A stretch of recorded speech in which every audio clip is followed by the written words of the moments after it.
Hello, and welcome to the Knit Girls. This is episode 352. I'm Laura, also known as Lala. I am Leslie, also known as You Don't Call Me Les. It is Monday, June the 12th, 2017. Yep. It's hot as blazes here in the South. It's hotter in Ohio, apparently. So I was talking to my friend Farrell on the way over here, and it's like 98 in Ohio, and it was like 88 when I came over here. Wow. So that's a difference. That's like the one time ever I think Ohio's been warmer than Mississippi since I've known her. It's brutal. But anyway, Yeah. hopefully it's nice where y'all are. Or you are enjoying air conditioning. Ooh, I think I forgot to increase. This is why we usually don't knit patterned things when we record, but every now and then we're like, I can totally do it. I did forget to increase. But I noticed right away because my marker is on the other side. I am using a marker, so it works out well. Yeah. Would you like to go first, or would you like me to go first? I can go ahead and go. I'm at the end of a row. Good, because I forgot to get my socks even out of the bag. Okay. Whoa, and now spinning's falling on me. Alright, like the Knit More girls say, if you knit a row, it counts. So I knit a row on these just now, and it's the first time I've touched them since last week when we recorded. Those are cute. These are my Desert Vista Dye Works June socks. Right. These are the Ready Player One colorway. And when I finish these, I'm eligible for a free skein of yarn. I already know which one I want. Which one are you getting? If we get to pick any color she's ever dyed. Yeah, you get to pick whatever color. I want rainbow pantsuit. Okay, so that was a special one she did for the election. Yeah, for Hillary Clinton. Right. She did do like a green party one too, and some other ones. Yeah, she did do. I just really love that rainbow, that combination good rainbow that she did, and it's not something that's on the regular rotation. So it might be back in November. I don't know. But that's the one I want. Cool. If I get to choose. That's a good one. Those are the socks. The other thing I worked on a little bit on Friday night, my birch sap shawl. This is out of WIP Yarns. I didn't even see you working on that Friday night. It was when we were watching Pit Bulls and Parolees. Good. I just got a little bit done, an eyelet row, and I started the feathering fan. So this is a nice sort of granite gray with speckles of teal and sort of a burnt orange and black and an olive green. So it's a nice subtle colorway. And I'm knitting that on 4mm needles. So I worked a little bit on that. And then I'm at a point now where I have to figure out if I'm going to make this bigger or if I'm going to move on as the pattern dictates. So this is the Romy Hill Zephyr Cove. It's on the show notes. That always helps. I'm knitting it out of With Pointed Sticks yarn in the crayon base, which is 85% superwash merino, 15% colored nips, and sea foaming at the mouth, and Soft Kitty, which is this gray. Ooh, you're almost out of Soft Kitty. You're getting low there, my friend. Right, so that's probably like 15 grams. I don't know. Weighed I haven't weighed it. No. Okay. I'm at the point where I have to decide. So you can increase this shawl by adding garter stripes, but you have to add the garter stripes in groups of 11, like each one being one stripe of gray, one stripe of green. That counts as one. Okay. So you would need 22 more rows of the gray? Yeah, 44 really, because each row is back and forth. Well, you just said 11 repeats. Right. So you would need 22 but just each of the gray. Repeat is 4. Yes, I would need 22 rows of the gray. Yes. Okay. 44 total rows, but right. 22 just of the gray. Gotcha. So have you weighed a stripe? I haven't yet. Okay. I just got to the point where I finished the row. Let me move up a little bit. It's harder to see in the back. There actually is contrast between the colors. It just is hard to see when I hold it back.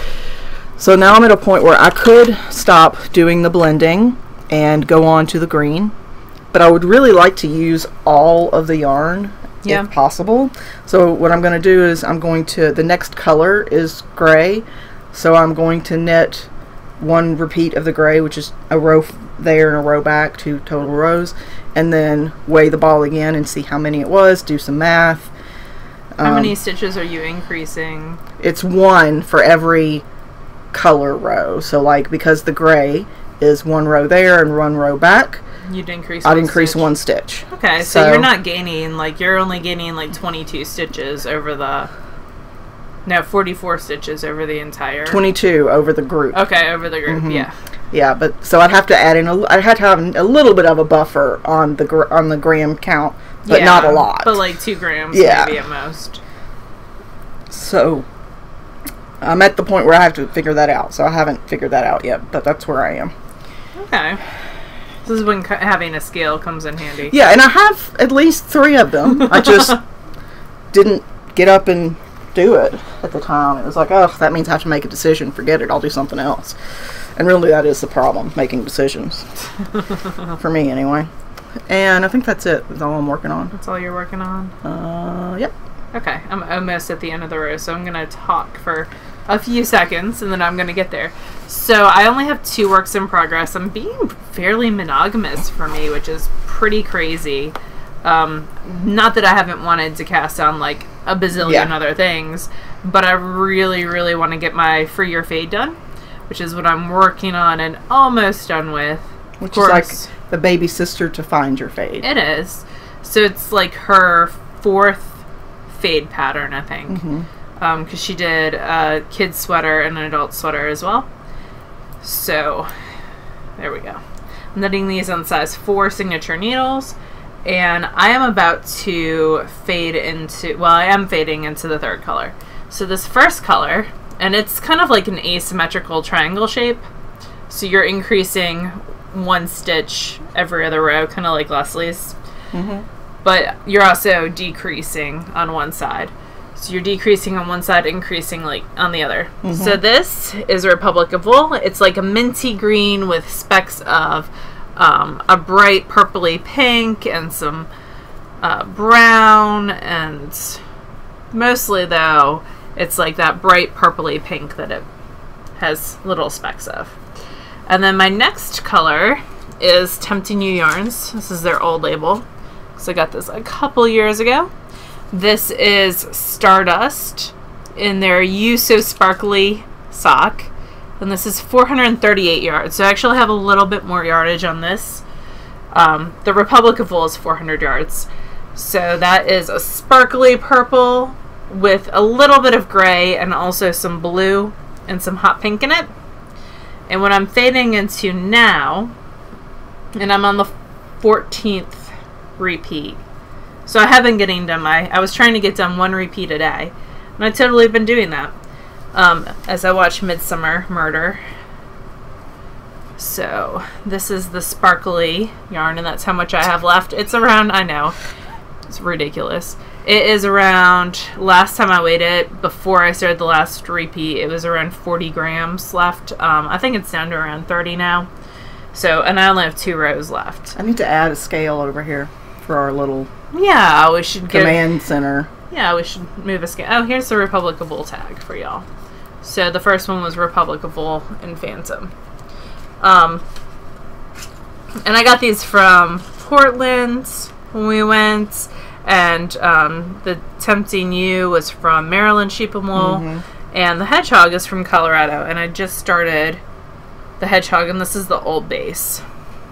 So it's around 390 yards. This is a gray that's got pops of blue and some pops of purple. So very similar to the Sparkle, but not sparkly. So are you hoping to have this done by next week? So or close to done? I have 5 repeats to go. So if I continue with the 1 repeat a week thing, then hopefully I'll get it done. It does have a picot bind off that I'm thinking about replacing with a beaded bind off. That'd be fun. Yeah. I don't know if I would do a bead every stitch. No, that's what I'm thinking. Kind of like the picot where it's beaded every, like 4th stitch or something like that. I think that'll be fun. And I have, like, a couple containers that only have, like, 10 grams of beads in them. That would be perfect for that, I believe. So that is the Free Your Fade. And it's getting... So right now, I mean, it's past my wingspan. And she's a tall lady. And I have a 6-foot wingspan. So it's going to be a nice, like, winter scarf wrap. It's not going to get very wide. It's almost at its widest point now. I will block it to width rather than length, I think, when I try to open up the lace. But, yeah. I'll wrap round and round and round and round and round. I'm excited about it. Yeah. I think it's coming out well. So that is the first thing on my needles. The second thing on my needles, I got a little bit of work on when my car broke down. So my, this in the other bag. And that's in all my Free Your Fade is in a little bag with pandas that my friend Lynn made me. It's super cute. She gave it was like again, with the travel, it was a Maryland gift a couple of years ago. So my car wouldn't start. And I got a jump from my roadside assistance and went to AutoZone. Luckily you were at home, so. Yeah, I was at home. I went to Advance Auto. And I had to wait there because it was a long process to switch out. So they tested my alternator, battery, and starter, and it was the battery, which happens a lot if you live in the South. The heat kind of eats batteries. I mean, there's pros and cons of we don't have the body damage from salt, right? But we tend to go through batteries. My cars that I've had in the past have gone through them like every 4 years or so. And I know I've had to have the coolant liquid, whatever the Freon or whatever it is that helps you get air conditioning. I've had to have that replaced more frequently in the South than when I was up north. There you go. Just because it's hotter. Yeah. So while I was sitting there, and I couldn't sit in my car because my back seat is this cool thing that I got on Amazon for Pearl that is waterproof. It's a hammock. Mm-hmm. So people can't sit back there unless you take it apart, which it's really quick to take it apart. But I couldn't sit in the back. And he had the, because I have a radio in my car, like a CD player, they had to plug it into the thing that keeps that kind of like from getting, the computer system from getting shocked when you change out the battery. Okay. So I couldn't sit in the front because that was taken up with that gear. So I sat on the curb and on my sock while I waited for the guy. He was really, really nice. He just kept breaking through gloves. Like, he had very large hands and would break through, like, the, not plastic, but the latex gloves, like, every 5 seconds and have to switch it. It was a process. Oh. So it took around, I was expecting it to take, like, 10, 15 minutes. It took, like, 30, 45. So I did get some knit, which was fun, and stared at by random people going into Advance Auto. These are my Desert Vista Dyework socks. So they are almost to the heel of the first one. I'm going to do, I think, the catboardy heel. Oh, it's got a fruit name. Sweet tomato? Yes. Sweet tomato heel. So maybe I'll do that. Is that an afterthought one? No. Oh. It's a short row heel. But you go around the front with it. So if you have stripy yarn, it's really going to mess up your stripes, but I'm okay with that. I'm too far. I have to do afterthought. But oh, okay. No, it's not an afterthought. It's fine. Sorry. You could do Susan B. Anderson's Smooth Operator heel. Yeah. Which is an afterthought. Or the garter stitch one. That's a short row. No. But you could use it as a, I mean, you could do a garter stitch afterthought heel. That'd be fun. I'm going to try that next time. Although when you're doing garter stitch in the round, you're going to have to knit and purl. You have to face forward because we have people who read lips. So if you do a garter stitch heel, like when you do an afterthought heel, you pick up and then you start working in the round. Oh God, but then I'd have to purl. That's what I'm saying. You'd have to knit around, purl around. Which, when you do it as a short row, you just knit every row. Yeah, and I don't mind purling so much, but purling on tiny needles with tiny yarn is not my favorite. Anyway, I'm knitting, this is my sock, which is going to have a sweet tomato heel. I'm knitting it on Knitter's Pride. What are the super pointy ones? Nova Platinas. I have two 16-inch size zeros, so that's what that is being knit on. And I have it in a Knit Spin Farm little hedgehoggy bag, and the yarn is Bing and the Andrews Sisters. It kind of reminds me of like back to school erasers. So that hopefully will get through a heel. I'm gonna start really working on that on the 15th. That's good. Well, once I finish the Free or Fade, that's gonna get some priority time, because T.B. McCarthy told me that for once she would like it if I finished on the 20th, so she wouldn't get stressed out about my knitting. Just hilarious. I love it.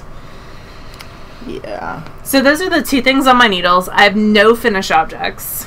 I do. You do? I have You a finished finished something? object. No, you didn't. What'd you finish? I finished my Meraki tank. Oh, cool. How does it fit? Have you tried it on Good. yet? It's okay. nice and loose. It's actually long enough that it probably could operate as a tunic. Ooh, that's which was good. kind of the ideal, what I was going for. I added a bunch of length. I think I added like 4 to 5 inches of length before Because you had to buy I more split. yarn. Yeah.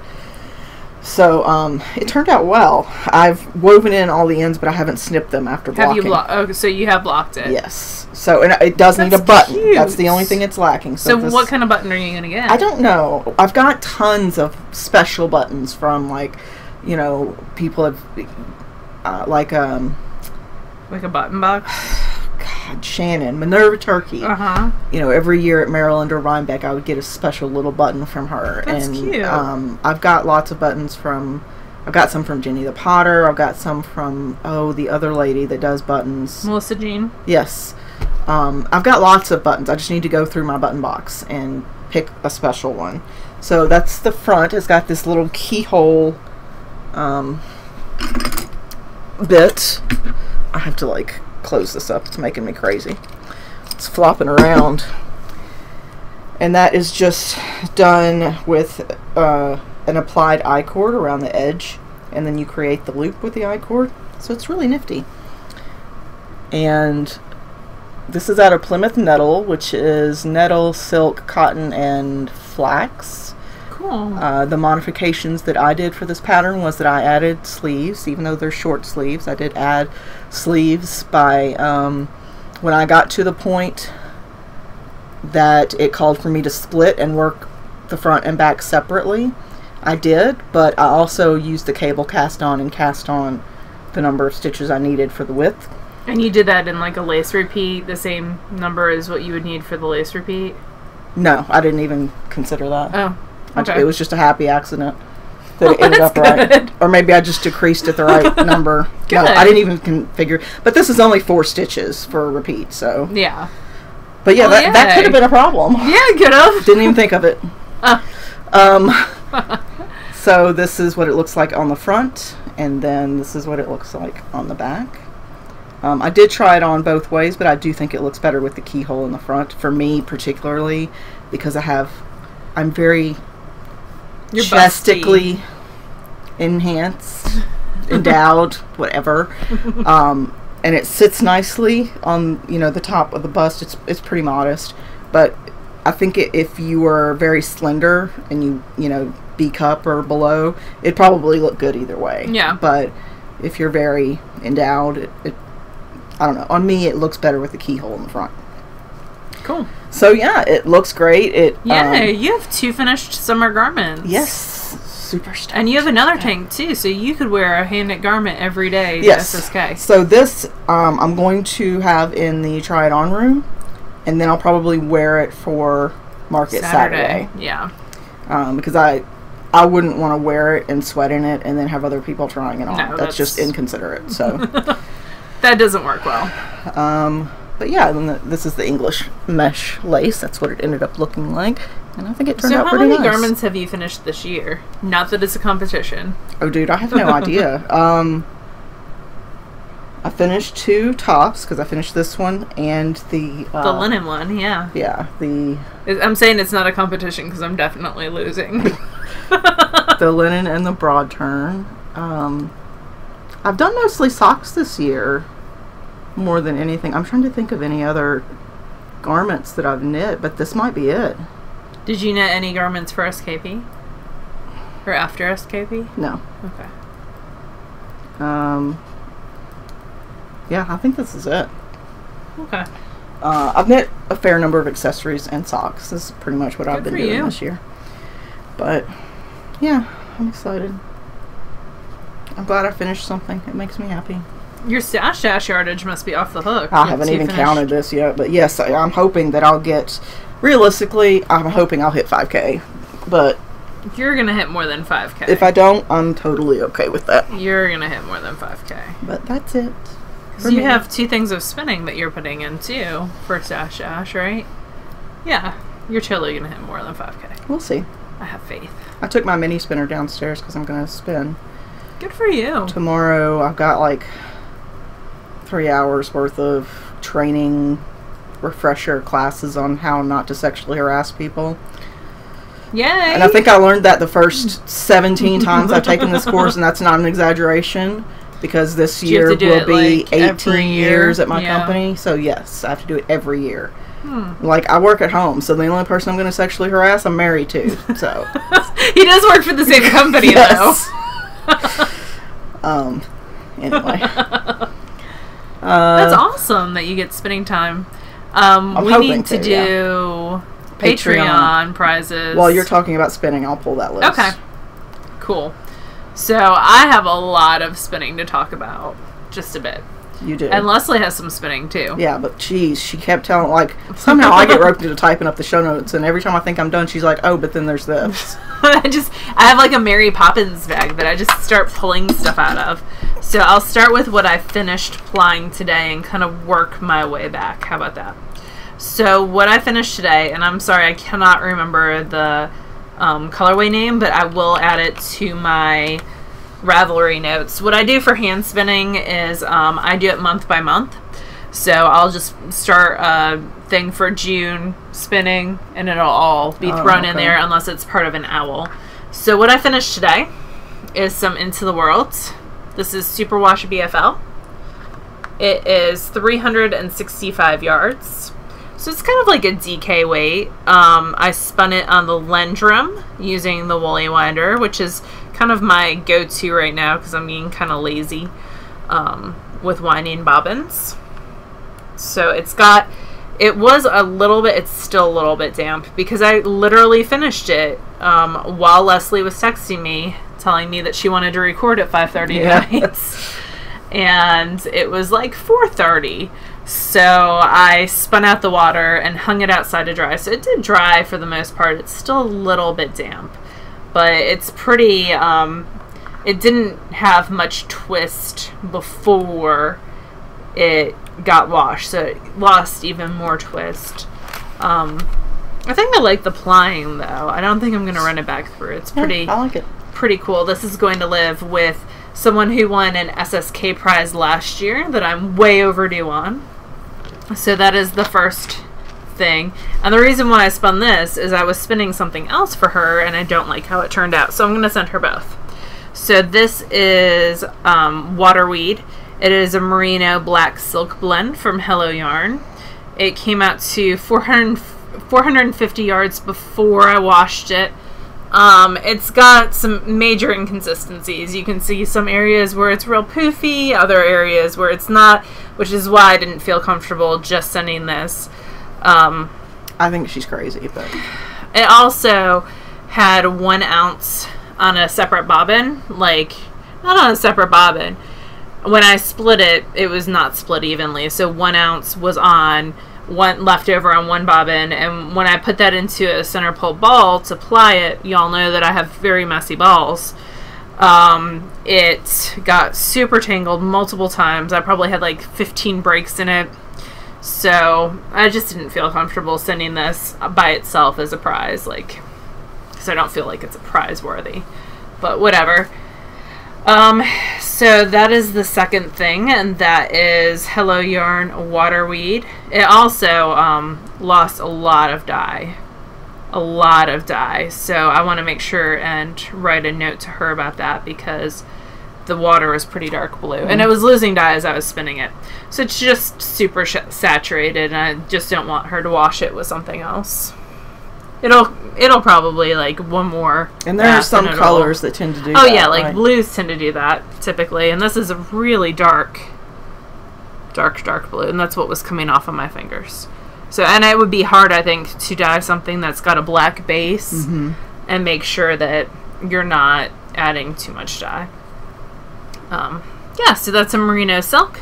So that one is probably, after washing, around 400 yards. This is insanity.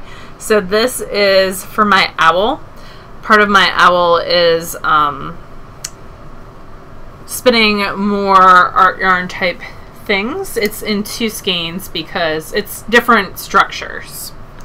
So her owl is part of a Harry Potter themed knit along. It's all for imaginary made up points on the internet. Yeah. Just to catch you up in case this is your first time. So this is a thick and thin single. So it goes 2 drafts, 3 drafts single, 1 draft thick, 3 drafts single, 1 draft thick. So it is very even on its thick and thinness. I did full it a little bit because it was coming a little bit apart on me. It is around 150 yards total. It's in 2 skeins because I couldn't fit it all on one bobbin. Those thick parts, they get really hard. Eat up space. Yeah, they eat up space on a bobbin. So I couldn't fit it all on my ladybug, which is what I spun this and the water weed on. And then the water weed I applied on the mini spinner. But this had no ply added, so it was fulled. So this will be knit into a baby hat. Part of it. That's part of the owl as well. Okay. It's not only spinning the structures, it's also crafting them up. A lot of people do weaving as their crafting of the different structures. I'm knitting, like, I'm using the Ann Budd formula book. I'm just knitting 15-inch hats. So, and I might use something else for, like, the brim. And Wait, then 15-inch hats? Yeah, 15-inch round. Like baby hats. I'm thinking... No. Sorry. So... all I have to do is craft up 25 yards of it, so I might use something else for the brim and use this. When you do thick and thin, typically you use the needles for the thicker part versus the thin part. But I also don't want it to be like... So, just a curiosity question. You're knitting baby hats because it's required that you actually use some of the yardage, right? Okay. I'm not actually going to give them to anyone. That was my question, like, because for me, I think it would be cool if you... Does it have to be in one piece, the 25 yards or whatever? Yes. Okay. Because I think it would be kind of cool if you knit, like, baby hats or some small thing like that, and then strung them on a wire with, like, big Christmas lights, you know, and have different, like... That's cute. I'm going to use them for my... some sort of decoration. Oh, I'm going to use them for the class that I teach on different structures of yarn. My idea was better, I actually have a practical purpose for them. I added a crafting with hand spun, like a knitting with hand spun class to my repertoire, and I want to make some samples of different structures as well. Anyway, it's not nearly as good an idea as my idea, but whatever. So this is thick and thin singles. It's like I'm doing it for an actual job. That I get paid whatever. I have 2 other things for spinning. This other one is part of the different structures owl as well. This is coarse spun. So this is a set of hobbledehoy bats. There are a total of 4.6. They're her Gemmy bats. 4.6 ounces. So this is being spun on my Maja Craft Rose. This is the Wildflyer, which holds around 6 ounces if I was going to spin like a normal person would spin. But on this, it's holding around 2.3 ounces. This is around half of it. I'm core spinning. I'm spinning the S direction. I'm using a mohair core. I did not add any twist to the opposite direction because this is going to be chain plied, similar to what I did with the white fiber, the white and light blue fiber a couple weeks ago. That was kind of my practice run. So I am going to chain ply this. I only have 2 bobbins for the Wildflyer. I'll probably get another one at SSK because I really wish I could have continued spinning singles and then ply the, you know, had just 1 bobbin to ply them on.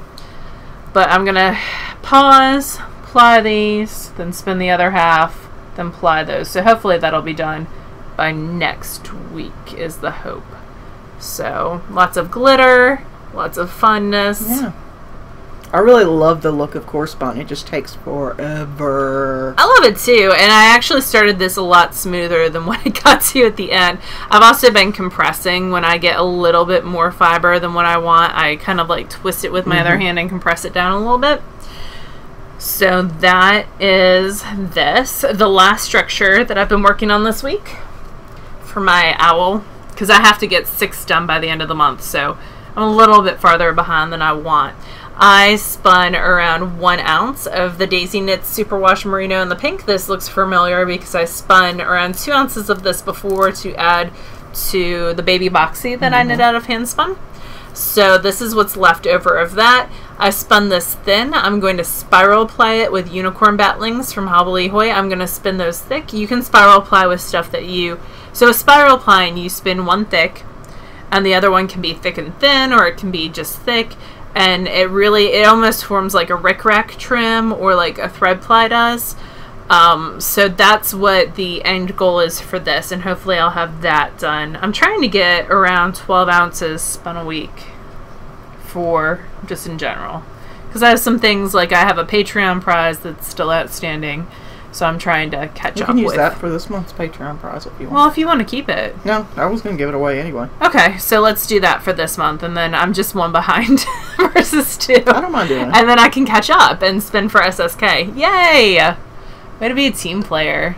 Do we have our yarn for Patreon prize? I was going to do that little loom that we got at... That's well, we said yarn on the thing, but we can do the loom, and then if they don't want the loom, we can do yarn. Okay. How about that? I can contact the person. And Yeah.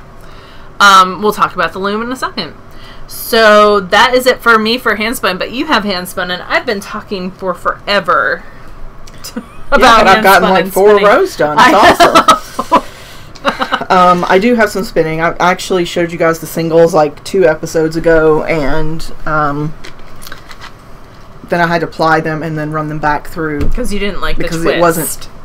I don't tend to add enough twist when I'm plying. And I tend to add too much twist. So really you should just have me ply all your stuff. And you ply all mine. I feel like I'll be busier than you will. I don't think that's true. I'm picking up the yarn on the floor, though, before I leave it here. So I've spun some Finn, that's the type of sheep. Yeah. In the Fool's Paradise colorway from Three Waters Farm. I spun this on my flat iron and plied it on the Hanson electric spinner. And I got 284 yards of a worsted. And it's just crazy bright. I love it. It's brighter than it looks, than it is showing. I don't know. I need to spin more of her fiber because it is really pretty. Yeah, there's lots of bright colors in there. It's about a worsted, maybe a DK in some spots. It's definitely not perfect, but it's pretty even overall, and every color of the rainbow is in there. Love it. And that's the perfect one for today, because today's the anniversary of Pulse. Oh, I didn't realize that, but it is really happy. So this will go for the June Patreon prize that we'll draw later on in the show. Thank you for that. Sure, of course. I enjoy spinning. I just kind of forget about it. Whereas I'm like, I have to get my 6 pounds done this summer, and I'm super obsessed with it.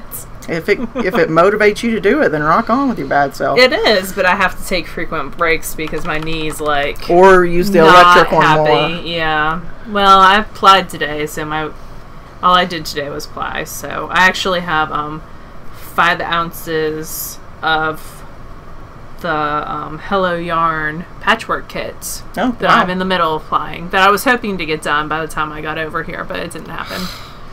My typing fingers are glad. But you'll see it next week, because that's, for me, it's not going anyplace. So you're listening to some books. I am. I'm listening to the Kate Daniels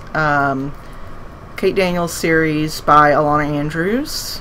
It's a husband and wife team, and it is fantasy, sort of set in a modern world. There are shapeshifters and vampires and wild, crazy magic. Super creepy. Yes, they are. And there's some nods to mythology. Oh yeah, definitely. But also like Tower of Babel type stuff as well. Yep. It's an interesting book. Yeah, it really is. I'm on the 5th one. I've read 1 through 7 or 8. But now I'm listening to them, and I like the narrator who does them too. I'm on 5 right now. And let's see, right now Kate just started her own agency, and her first case is to find a guy who disappeared from under the Red Guard's nose, and the Red Guard is like this super awesome security force, and she almost died twice already in this book. So yeah, it's interesting how her character evolves throughout the series as well. And then I am rereading the Rhapsodic book, which is free on Kindle Unlimited. It's part of the Bargainer series, and I'm rereading it because the second one just came out. A Strange Hymn is the name of that one. I'm almost finished rereading that book, and then I'll start the new one, The Strange Hymn. And then I read a couple of not vampire, but dragon male pregnancy books. Gotta throw those in. M-pregs. Yeah. I'm reading The Dark Prophecy, which is a kid's book. It's, well, kid YA. It's the latest of Rick Riordan's. It's the second book in the Trials of Apollo series that came out around a month ago. I kind of skipped some books. So the first series that he wrote in this world was Lightning Thief, and I've read all those. So I've read all the Percy Jackson first series, and then there was a second series that kind of like continued, and that started like there was involvement with Roman gods as well as Greek gods, and these are awesome books if you like mythology at all. Rick Riordan, I saw him speak a couple years ago, and he's like, Greek mythology, or mythology in general, is like the original soap operas, because someone's always cheating on someone else, someone else is killing someone, there's tragedy, there's love, there's comedy. He uses that to the best of his ability. He's also written books with Egyptian mythology and Norse mythology as well, which is the Magnus Chase. So anyway, the second series, I read the first 2, and then I stopped reading them, because in my line of work, as much as I love reading Rick Riordan, sometimes series books get set aside by Newbery contenders or other standalone books. So series can be hard, especially fantasy series, because as a whole, my children aren't super into fantasy, whereas I am all about fantasy. So Rick Riordan is popular in my library, but yeah, he's fairly popular in my library. There's some other things that kind of are more popular, so I try to keep up with what the kids are reading. But since I've already read several of his series, I kind of got behind on that one. So I skipped the last 3 books in that series and read the first in this series, because I was like, it's a new series, I can catch up a little bit. And there are some major spoilers in the first book as to what happened at the end of that series. So I'm going to have to go back and reread that second series. Luckily, I'm off for the summer. I also had the second Magnus Chase book to read by him. So that's one of my goals this summer, is to try to catch up with some of my series that I love. Megan Whalen Turner just released the new book in the Thief series. It takes around 5 years to write books, so I've been waiting on this one a long time. So I'm actually on my public library. They have The Thief on audio, so I'm going to listen to them as I craft as soon as I get through, and then I'll probably reread some of them that they don't have. But I think that's book 5 in that series, and I love that series a lot. That's The Thief by Megan Whalen Turner. There's a total unexpected element to it that I just love. So I'm going to catch up on my fantasy reading this summer. I feel like the need to untangle your yarn. I feel the need to untangle my yarn, but guess what? This is the last row with that color. It's only that far, so I'm not going to untangle my yarn. I'm just going to roll with it for these last 50 stitches. So we have a class this weekend. We do. We have to be there by 9, which means we have to leave at 8, which means if you want breakfast, that we have to leave by 7, and we should totally get breakfast.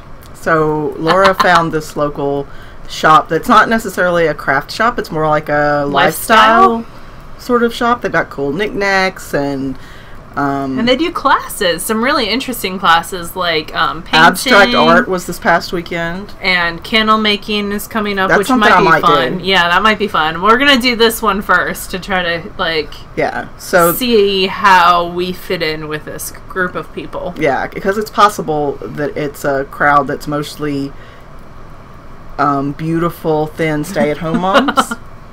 Which there is absolutely nothing wrong with that, if that is who you are, as long as you're nice to other people. I like you. But that's not always the case, so we'll see. But we're taking a weaving class with Rachel Denbo. Yeah, she's written a book. Mm-hmm. She does mainly tapestry weaving, and some incredible tapestry weaving, for sure. I follow her on Instagram, which is how I found out about the shop in the class. Yeah, and I have a pretty good grasp on basic weaving concepts, but this introduces you to all sorts of special knots and loops and things to use in decorative art, essentially, or in, bigger pieces. So it's something cool, and the class includes the loom and the tools. And I think she does roving in her tapestries as well. Yeah, she did mention that there would be some of that. So that'll be fun as well. Yeah, because goodness knows we got some roving around here. Yeah. So we're going to do that on Saturday. We'll talk about how that goes on our next show. You took the scissors down. Laura has this sporting thing she wants to talk about. No, so my crafting time has been for the last 2 months. It's been primarily while the Penguins have been playing, and that's over. The Stanley Cup Finals ended last night in Game 6. That's hockey, by the way. That's hockey, because Leslie didn't know. Nope. And the Penguins won the cup. So it's the first time for back-to-back wins by a hockey team since they instituted a salary cap. What relevance does that have? That seems like a really weird, obscure statistic. So salary cap means that you can only spend so much money on. So once that came, so a lot of times pre-salary caps, the wealthier teams would buy the best players. They would pay the best players, and those teams were more likely to win. Now it's kind of even how much money they can spend as a whole, as a team. Football's got a salary cap. Yeah. I think basketball, I don't know if basketball does or not, because I don't follow pro basketball, even though we have a pro basketball team in Memphis that's fairly good at times. I don't. But, so it's the first time since the 90s that a team's won back-to-back. Okay. It's unusual. It's unusual in football, too. Like, the Patriots are not a normal... That's not a normal thing that happens. So, anyway. Okay. So I'm happy that my Pens won. And Nashville played a really, really good game. They were playing the Nashville Predators. And they've been very competitive throughout the whole thing. And this was the first time, I think, that they've ever gotten to the finals. Because they're a newer team. They were an expansion team at one point. That's good. It got them exposure, then. Yeah. Oh, yeah. So, very exciting. And it's the 5th time that the Pens have won the Stanley Cup. So, one for the thumb. Yay. Leslie cares not about sports. No, not really. I mean, I don't dislike them. I just have zero interest, for the most part, in sports. What else? We've both been doing some fleece washing. Yeah, I've been washing a Shetland from Ross Farms. And that I got Mama Linneman bought a couple of years ago, and somehow it's at my house and was asked to be washed by me. So that is getting washed at my house right now. I'm almost done. I probably have a pound left to wash. I have so much left. Well, that's just one fleece. I have 7 other fleeces to wash. So when Laura and I went to Dixon, we ended up coming home with a fleece. We did, because it was gorgeous. It was unintentional. And it was totally underpriced for what it was. Yeah, it's like a merino CVM Cordale cross. Yes, super soft. And it's 7 pounds. They weren't sure on pounds. It's a lot. And I washed, I want to say 6 ounces of it, and that bag got no smaller at all. Well, 6 ounces isn't, yeah. Still. So it's a big one, and it costs us, what, $55? And the lady was like, you can barter down with us if you want. Like, we can talk about it. And I was like, no, I'm good with paying you what this deserves to be paid for. Yeah, and it's really beautiful, even after washing it. And it's a dark color fleece. Yeah, it's like a sort of a... not quite a chocolate brown. A lighter than chocolate brown, but... really a beautiful color. And the fleece that I'm washing is a gray with bits of darker and lighter areas, so that's fun too. Cool. Yeah. So hopefully there'll be some fleece bat making and fleece spinning soon. Speaking of fleece washing, the other day I did come across a video I recorded while I was still in New Jersey about fleece washing and how I do it. And it actually was, the lighting was good and everything, so I need to put it together and put it up on the site. So you guys need to guilt me into doing that, basically. It just takes time in editing, because when I'm doing tutorials and stuff like that, I'm not as careful about cursing. So I have to go back and just double check that, because, you know, a 12-year-old might decide they want to look for fleece washing, and I don't want to be like dropping F-bombs. So, well, that's good. You know, I try. So that's something I need to do. And then we recorded this weekend a review of the device. Yeah. Which is an e-spinner made by Abby Frankenmath that retails for around $1,200 in the U.S. It's manufactured in the U.S. And it uses all the things, all the Majacraft accessories that would fit like the normal head of the rose, or the pliers and bobbins and stuff like that. So hopefully that'll get up soon too. We'll try. It's all a matter of time. Yes, and it's something that, depending on how busy I am at work, I can multitask, but it just takes time. But it is something I want to do, so I'm going to try. And then the last thing is the Patreon drawing. Oh! Will you grab that loom from behind you? Because you. Your arms are like a foot longer than mine. It is possible that you could reach it without even getting up. Nope. Oh, sorry. That's okay. I need to stand anyways. My knees are stiffening up. So, this is for anyone who has donated to our Patreon. Patreon is a way for you to donate in small amounts or big amounts, whatever you're comfortable with, to your favorite sort of indie entertainers, whether that's podcasts or music groups or TV shows or whatever. So we do genuinely thank everyone who is contributing or has contributed or is thinking about contributing, and even those who, you know, that's just not financially feasible. We still appreciate you being part of our community, so thank you. So we're going to draw. This is a loom that we got in Murfreesboro. Yeah, from Black Sheep Goods. And it's really cool because it's all like laser cut, and you pop all these pieces out. And so you got your comb, you've got your shuttles, you've got your needle, and then this is the loom itself. So you weave, you know, up and down across. And it's got a dowel rod to put through in a little instruction book. But if you win and you have no interest in this whatsoever, that's then fine. just let us know. We'll switch it out. Yeah, we'll pull some Bullmeiser or something for you. But I thought this might be fun and something different. Yeah. So, and if you're interested, you can go to blacksheepgoods.com. And we bought this at Fiber in the Borough. Yeah, it was pretty inexpensive. I want to say it was like between $30 and $40, something like that. Yeah, it was around $40, I think. So it's a pretty good, like, way, relatively inexpensive way to see if it's a craft that you enjoy. Yeah. Or get kids involved if you want kids to learn how to weave. It would be an easy way to do that, for sure. So, I'm going to pull up random number generator. I like how Ravelry comes up when you start typing in RA. Yeah. Shocker. Okay, so this is for anyone who has donated $2.50 or more. So I'm going to go down, and that starts at row 67. Remember these numbers for me, please.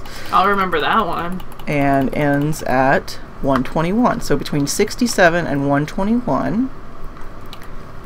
67.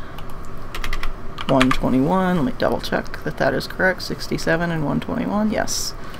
So the winner of this is number 86, and number 86 is Lucy Williamson. And Lucy is, let's see where you are, Lucy. Great Britain. Awesome. Awesome. So, Lucy, I'm going to highlight you so that I don't lose your color. Sorry, I know this is painful for you guys watching. And then for the hand spun, usually that's something that Laura does, but I'm going to be responsible and actually help. So thank you for helping. We're giving away That's twice this year that you've helped because you're amazing. Fool's Paradise in Three Waters Farm, and the drawing for this will be between number 20 and number 65. So let me click over here. Again, we don't show you guys the sheet only because it contains like addresses and stuff like phone numbers and stuff, and you know, you wouldn't want us to share your information, so we're not going to share other people's. So 51. 51 is our winner, and that is Lissa Stavin. Lissa is in Washington. Excellent. Cool, Lissa. So I will message you. Or actually, I probably won't message you because I've got your shipping address already. So I will just make sure that this gets sent off to you this week. It smells nice. It smells like wool. That makes me happy. So, Lissa, I will make sure that this gets sent off to you. And again, a genuine thank you for those of you who have been a part of Patreon or have just been a part of our community. You know, we've hit 7 years. Our anniversary kits went out after some slave labor on Friday night. Some labor of love. We were waiting for pizza, which got delivered to New Jersey. Yeah, so that was fun. But yeah, I looked at our Ravelry group today, and we're over 8,000 people. We are, which is a lot. Yeah. It's a lot of people supporting us, which is great. Thank you all so much. No pressure. No, but seriously, we appreciate it. And we've always said that when it stops being fun, we'll stop doing it. Yep. And we hold to that.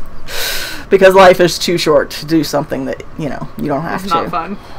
But, alright, well, we hope you guys have a lovely week, and we will talk to you again next weekend. Bye, y'all. Bye, y'all.